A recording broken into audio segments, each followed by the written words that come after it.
This is Weekend File on CrossRiverWatch Radio and Television, where we bring you a recap of the biggest stories that rocked Cross River State and the Niger Delta region in the past 7 days. Welcome to episode 5. My name is Victoria Ifop. Now let's look at some headline stories.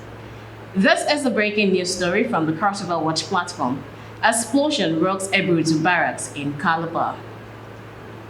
And from the Tribune, Nigeria records 251 new cases of COVID-19, total now 2,404. Coming in from the Punch, expect thunderstorms across Nigeria Friday to Sunday, NIMET. Also from Vanguard, Pandef hails NAS on reversal of decision, calls for strict adherence to rules. Despite legislation, oil damage continues to haunt Nigerians. That is from Fair Planet. And from the Daily Trust, residents repair flooded Bayelsa Community Road. We're going to take a break at this point. More stories coming up.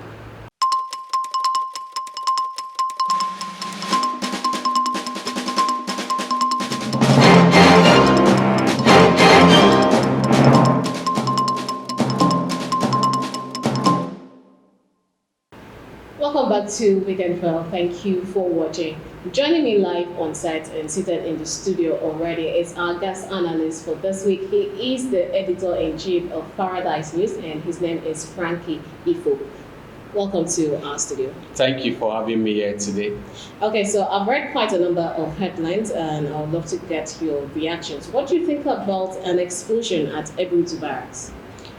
Well, when I heard the news and I saw posts on social media, people trying to defend it. I don't know if it's coming out from the military, in which I don't think so, because at least they could have done something the way it's supposed to be. Yes, it's supposed to be done. It caused a lot of havoc. I've received messages and also from social media, people reacting, those residents around the area, that they're caught up in fear. So I wonder how the hospitals will be tomorrow. Maybe you may go to the hospital and you see people there out of heart attack, high blood pressure from the incident. You know about the insecurity in the country. So when you hear an explosion like that, what really comes to people's mind? The trauma of bomb blasts in the northeast and the rest. So it's quite appalling in our country today. Well, let's just hope for the best that everyone is well and okay. We're going to take more headline stories. This is from Blueprint. Buhari, Akpabio rescued NDDC. Duke. Buhari, Akpabio rescued NDDC. Duke. Delta Monarch. It's illegal running NDDC with sole administrator. This is from This Day newspaper. Another headline here. Civil War. Uzodinma calls for special fund for Southeast development. That one is from Premium Times. PRND celebrates 10 years of peace building, capacity, and development in the Niger Delta. Okay, so we have lots of stories here about the Niger Delta region. Let's begin with this one. It's saying Buhari and Akpabio rescued NDDC. What's your thought on this? Well, the way the NDDC is being run in the previous administration, you surely think that they have done a lot, especially the forensic audit, whereby they've been able to close all the cash cow doors where people cashing money in project, even to the extent of the NDDC boss, Senator Godswill Akpabio, coming out to say that he's going to call out names of even people in the legislative chambers, both the upper and the lower, the Senate and the House of Reps, whereby they collect money for projects that were not executed.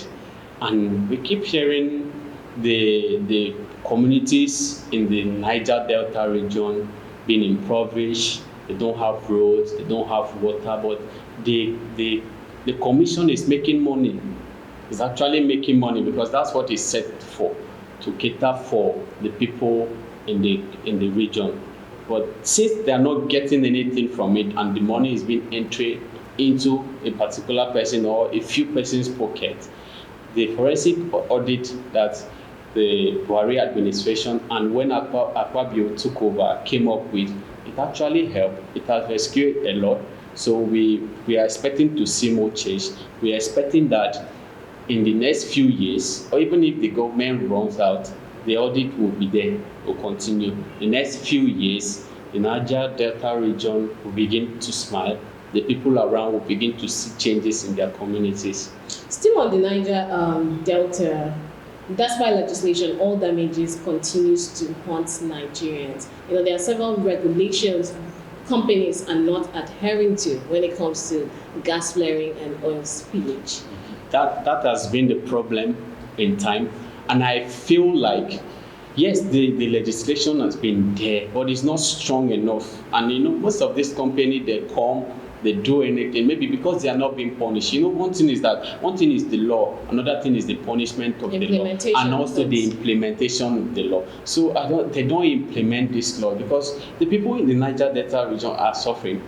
Majority of them are also non-farmers and fishermen. But imagine you waking up and you go to the river because of oil spillage, the fishes are dead, and then you go to plant to harvest your crops, you cannot even farm, you till the land, you see crude oil that has been, the waste been poured all over. All right, now you made mention of punishments. Now the PIB has provisions where companies have to pay if they do this. Do you think the PIB, the laws contained there, will end up like one of those normal laws that it happens but there's no implementation? Well, it's actually ending. We keep hearing petition upon petition against Shell not paying for the damages, again ExxonMobil not paying for the damages. The last one I read, I think earlier this week, about Shell also. I think it's coming from, there's one civil society organization that actually petitioned them because the damages that were supposed to be paid, they were not being paid. So the legislation is not strong enough. Okay. Now let's look at this last one before we take a break. This is from Premium Times. Civil War. Uzodinma calls for special fund for Southeast development. Is this what we need in this country at this moment? Yeah, well, actually, it's only a country that is not developed enough that the people cite inciting wars. Yes, because one is that when the people are abreast, like you're comfortable in the zone you're staying or in the state you're staying, whereby you get basic amenities, good roads, schools, educational system, and the rest, there won't be incitement for war. Or even the aspect of maybe a group coming out to agitate for independence or whatsoever. So at some point it's right. There need to be money to develop the area. Once the area is developed, I know development encompasses a lot. It's not only about the place being fine, also the people in education. The people will be more enlightened, educated, so that even if they want to take a particular step, they'll know that no, we don't have to. We know that if we do this, it will result to this, in which it will damage our community, our society that we live in, so we don't have to. But when the place is not developed, the people will think otherwise. Their rationale will be low, and it will affect, and it will come to a time whereby that's what he's preaching against might come up, but we're not praying for that. We pray we do not end up that way. We're going to take a quick break at this point. Don't forget to follow us on all our social media handles. We are CrossRiverWatch on Facebook, Instagram, and on Twitter is Restored. You can also find us there. We'll be back shortly.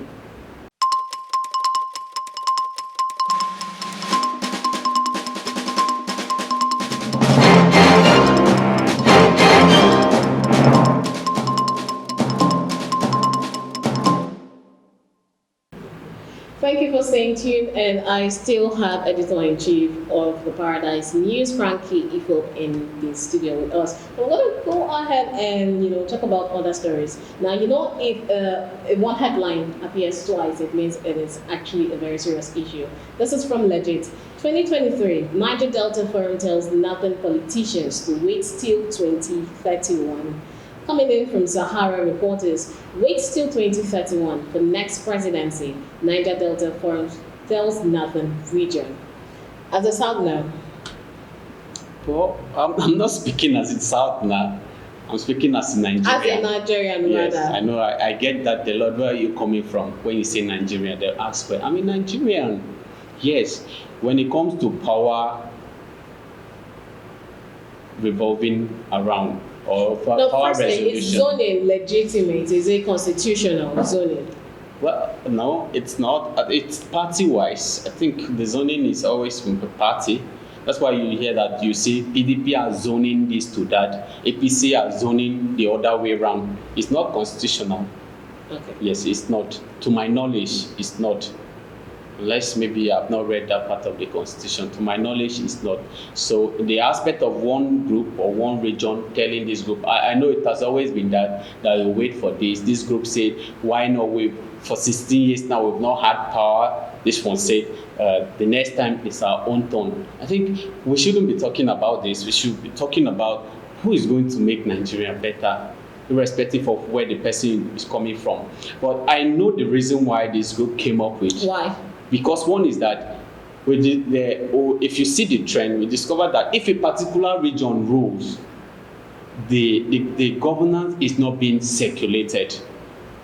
You get, it's been attributed. The person will rule with sentiment. I think it's out of that sentiment. That's why you see this group coming like, okay, it should go to another region because you're ruling from whether the southeast or the northeast or the south or northwest, and everything, your governance, both from your cabinet and development and project, everything you're doing, you're concentrating in your region and leaving this other region apart. That is where the problem comes. Until we address that, we'll keep having issues like this. And it's not healthy for a democratic country like Nigeria. It's not, because it doesn't change anything and we'll keep wallowing the way we are today. All right, let's shift away from the Niger Delta region. Let's come home to Cross River State. This is from the Paradise News. Workers strike, alert master, listen to labor, PDP tells Ayade. Well, when I saw this story, I felt like the PDP was fair enough to being the opposition. Now, actually, the governor was there, but now it's APC. They were fair enough for him because as an opposition, they could have They had other words yes, to use. Yes. So now they use kind of like a mouth-watering word, or should I put it that way, or maybe sugar-coating word. To please with him, it means they are begging him. But as a governor, first is that the priority of your people should be, the welfare of your people should be your priority. Then the workers, the workforce, you're there because of it. All the budgeting you're doing and the rest is because of the money gotten from these workers. They work to bring this money. Yeah, the civil service is the engine room of government. Yes, of government. So when it's time to pay them their money, why not? Then you say, okay, a worker retires, then the worker gets the gratuity, then after that, subsequently pension. But the worker doesn't get the gratuity. How is he or she going to even get the pension? And we also heard that. Then implementation of promotion. Because I read the bulletin from Labour. These are all the things they were complaining about. The implementation of promotion, in which they said for several years now, they've not gotten promotion. And also the non-remittance of deduction from for a state with lean resources, our course is not that rich. Do you think it was a good idea, or it is a good idea to take chairman of the 18 local governments to Paris? Yeah, that is what we're talking about. Because if you check on the resources or their allocation, whereby let's not go down to the internally generated revenue, the IGR. When you look at the allocation coming from the government, yeah, we know it's lean, but as a population of 4 million people, at least 2 billion should be able to do certain things. Fair enough. But the luxurious lifestyle of governance we have in this 21st century, especially in our state, is what is actually killing the state and giving rise to protest upon protest, shutting down of the workforce in the state. Because I don't believe why you will take the 18 local government chairmen, the House of Assembly, and knew the executive that every arm of government, both from the state to the grassroots to the local government level, to parade for investment. I don't even know if this is appropriate to say it at this platform. I overheard a conversation in a taxi, and the man was like, okay, what if the plane crashes? That means we've lost everyone in our state that is supposed to take us further. Well, such things happen. In Jay-Z's song Forever Young, what did he say? He said, what? You pray for the best and you hope for the worst. So if the worst want to happen, it will happen. You will not change it. You know that. But that move was a very wrong move. You cannot tell me that you want to improve, whether in the agricultural sector or in the industrial sector or the commercial section in your state. Then you pack everybody to a place. Are these people experts in this field? That is it. They are not. Okay, he talked about the agriculture, the growing of bamboo. We have the Cross River State Agri Development Project or agency. We have the Ministry of Agriculture, and you can send heads from there to go and learn. When Malaysia came to Cross River State, particularly, Nigeria, particularly Cross River State, to learn about how to grow the oil palms. It wasn't the Malaysian president or governor or their local government, I don't know how their government is being arranged, that came. They just sent a few experts. They may not even be from government. Government may assign from maybe a private entity that works on this. Go there, study this thing, and come back to the country. And that is what could have been done if you cannot bring the people down here. All right, more updates on the strike. This is from the Parchment. Total compliance, the strike enters day 3 in Cross River State. UCTH interns protest over 480 million indebtedness by management, calls out CMD. A special report on CrossRiverWatch, controversies of Cross River tax exemption law of low income earners. Okay, so this issue has lingered for a long time. There have been protest upon protest, and what can you make out of this whole situation? The UCTH interns. I keep asking the question: why will you pay someone and you not want to pay the person? Maybe I don't have enough resources. So why employ them? Yes, why employ them? Because one is that these interns, or in some parastatal, they call them contract staff. They are the engine room of every workforce. That's why people go for them, because what? Their pay is minimal, but the labor they put for the work, most times is even more than those ones that the standard staff. But when it comes to what is 480 million, and I guess it did start from there. It started small, then neglected. Yes. From the banner, I'm just going to read it. The University of Calabar Teaching Hospital, 11 months without internship salary. Professor Ipeme, end the salary injustice now. We are hungry, we are frustrated, our rents are expiring. Pay intern salary from November 2020 to September 2021. Enough is enough. Okay. There was a period I visited the hospital. That was in August. Yes, in August. And the whole place was empty. In fact, a patient I went to visit, the patient said for 3 days now, he hasn't seen a doctor, neither a nurse. That means all this while I've been going to the hospital to see people or maybe patient or make inquiry. That means those people that have been seen running up and down, ensuring the patients are doing well and the rest, they are interns. That tells the story. So why not pay them? Because the hospital is generating revenue. It's not free. Nobody is going there for free. I even learned now you have to pay before you're being attended to, irrespective of your case.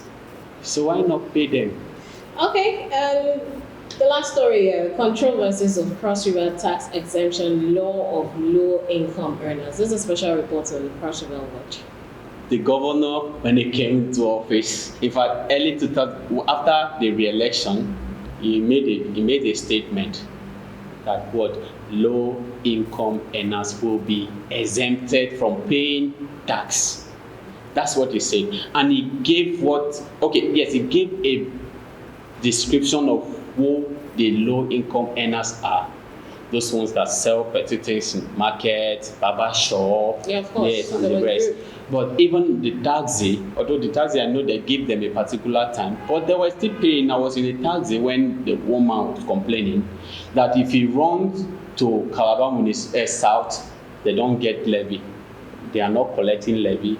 There's nothing like ticket. But if you come to municipality, you see them gathering you and the rest. But this is what the order the governor gave that's supposed to go across the 18 local government area. Then I've gone to the market severally and I've encountered 2 cases.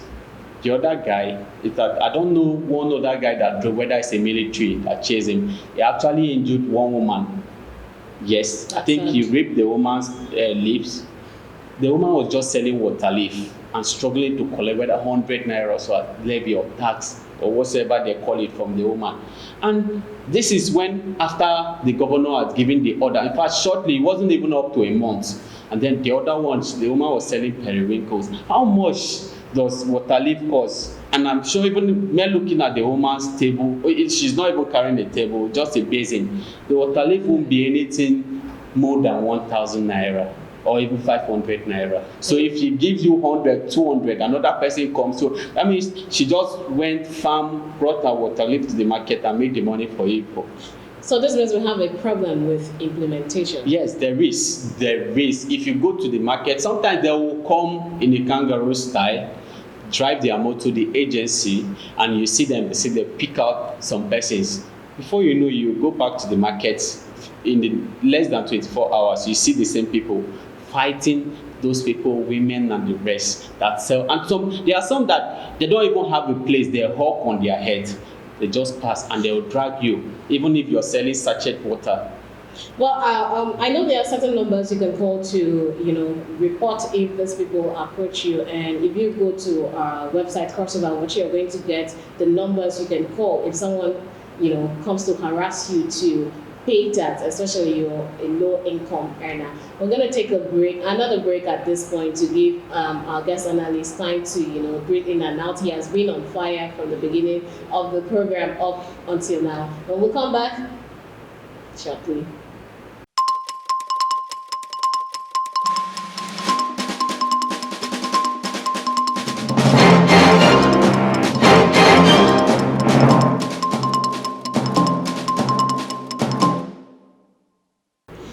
Weekend File, welcome to the final part of the show, and I still have our guest analyst in the studio. Now, let me ask you this. These days, it seems people have lost, trust in the media. They feel the media is not that credible. We're not giving factual and accurate information. As a journalist, how do you think we can rise above this? Well, I heard a journalist, a good one, complain about the word fact, whereby if you make a report, people will tell you should be factual. You see, yes, fact can also be a lie. Because it's factual doesn't mean it's true, it's truthful, or it doesn't mean it's not truthful. So when it comes to fact, it means you hear from this, irrespective of what they tell you. And I think if the people are to react, yes, at some point you're serving them, they have the right, but the media still hold it. What word should I use for it? The media still hold its values as it used to be in the society before. Now, nothing has changed. Instead, I've seen an improvement. Yes, I know the people really sometimes they want you to report the way they like. I know I've gotten several reactions in reports, in my various reports. I'll report that this is what Governor Ayade is doing. He has done this, or is about to do this, do that. They'll call me names. Because what? It wasn't to their taste. We've been bought. They say you're being paid. And I've not even seen Ayade's spouse before.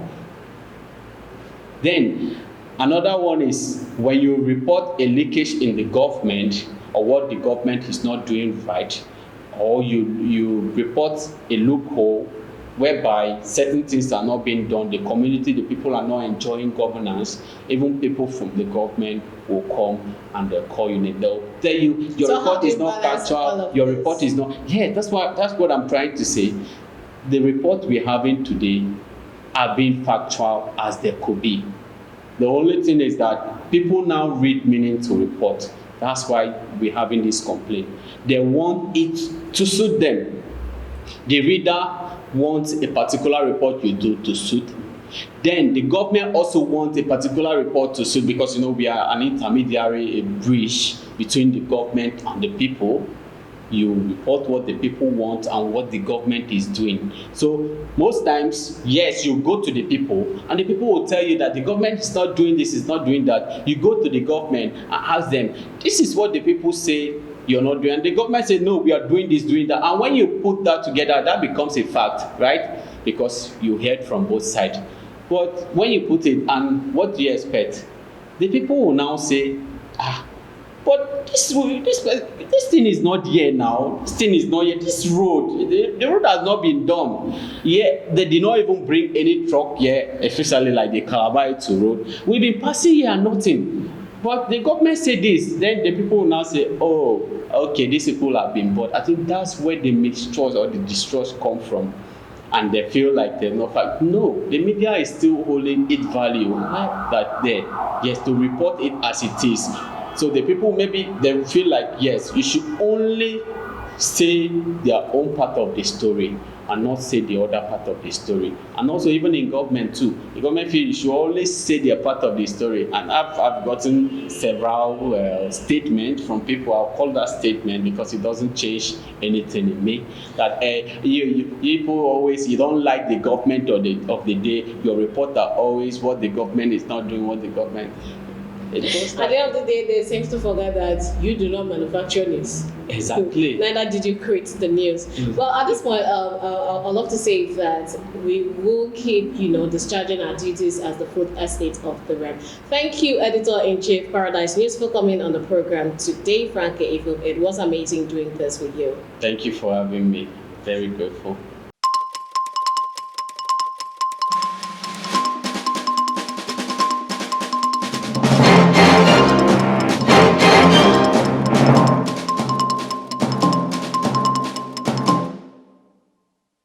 And that is the end of the show for today. Thank you for watching. Catch up on previous episodes. Get other news stories on our platform. We are CrossRiverWatch on all social media platforms. But just before I step away, I'd love to give credits to the following media outfits for using their headline stories: CrossRiverWatch, Vanguard Newspaper, Legit, The Paradise News, Blueprint, The Parchment, Sahara Reporters, Premium Times, This Day, Fair Planet, Daily Trust, Punch Newspaper, and Tribune Newspaper. Till I come your way again next week, take good care of yourself. My name is Victoria. F you.